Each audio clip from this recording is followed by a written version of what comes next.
What's going on, fellas? Just give you a little update here on the Hunley. Making progress, slow progress, but I'm making progress.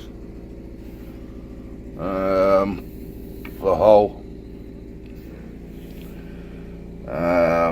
That's the snook called. Get my pointer. This here is called the snorkel box.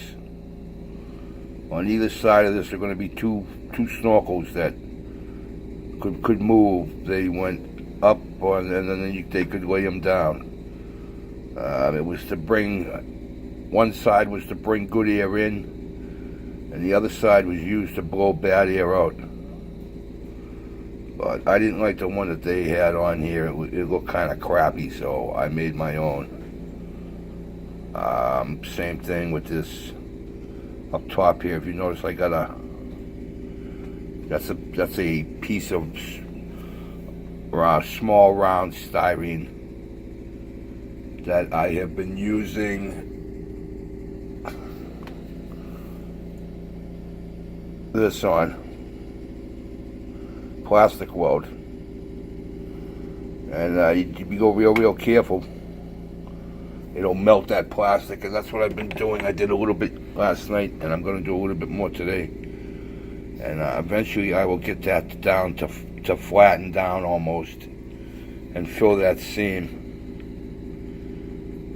Because there were no seams on this. These are boiler sections, and there was no seams except for down the bottom. But I will flatten that out and then sand it. I didn't want to put putty on because I would wipe out all that rivet detail.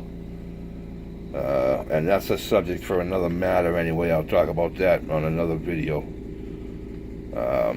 But that's what I got done there, and I have been working on the spa. All the research I've done points to the spa being made out of metal and telescopic. It was adjustable from 20 to 25 feet. And during the excavation, when they found the Hunley,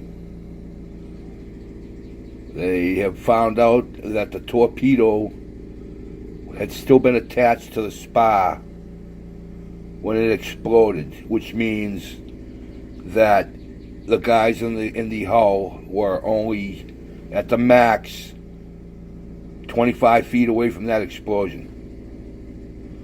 And we all know that an underwater explosion is much more devastating than an above water explosion. So I would think that if they were that close to that explosion, and they were thinking that there was anywhere between 90 and 130 pounds of black powder in the torpedo. So if that exploded and they were only 25 feet away from it, you can't tell me that the concussion from that explosion wouldn't have knocked them out. And that's why I think it sank. That's my personal opinion. If they were knocked out, there's no way they were going to be able to crank that propeller and get out of there. So the sub, I think, just settled down into the bottom of the bay, and just sat there until they found it. All the skeletons were found at their station. It's from what I can see, and so that there was no panic of trying to get out. So that they said they weren't alive when it sank. So I mean, that's the only I read a lot of stuff about military stuff, and I'm no expert, but I think I know enough to know that that's my personal opinion. I think that the concussion from the bomb knocked them out, and they just said that sub just settled to the bottom. So, all right, with that being said, I got my end piece made where it's going to go on the hull. That's where it goes. So I'm going to, I got it all made, telescopes, and I made the end of it to break off, because they said that's what was supposed to happen. So I made it so that the end of this would come off. I think this came out pretty good. What I did was I went to my fishing tackle box and found the biggest hook I had, and I straightened it out and cut it up, and that's my bob.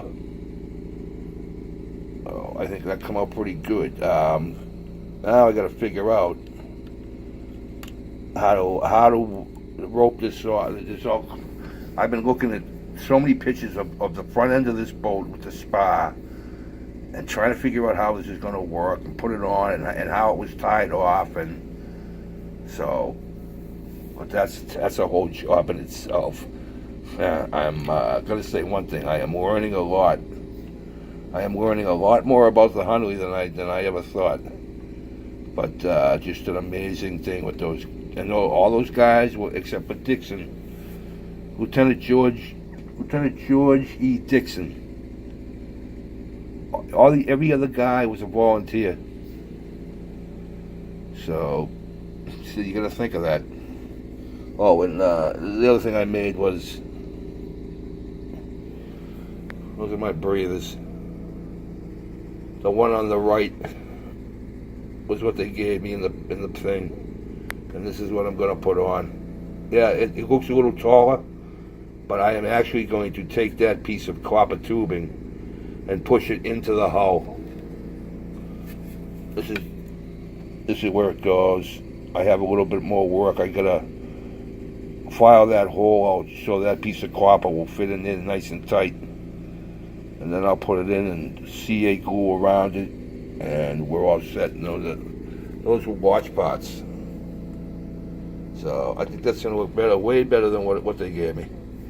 So we got that, and before I go, I want to introduce you to the crew of the Hunley.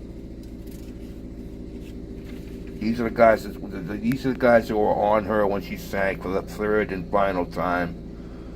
And I have more history that every time I do a video, I'll give you a little history about it.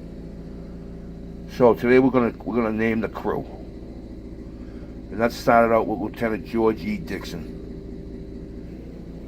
Joseph F. Ridgway, C. Lumpkin. And they don't know his first name. The only thing they could find was an initial.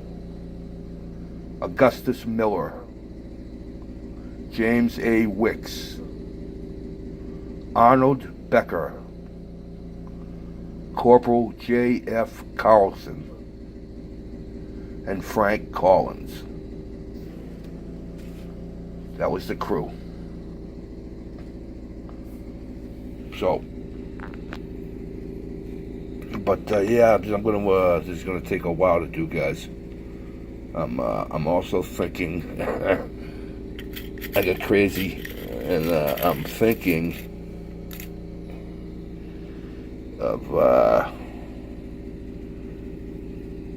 the head on this pin is as big as the rivets on this boat. So I am thinking of maybe, and there's a lot of them, throwing them out and using the heads of the pin as rivets.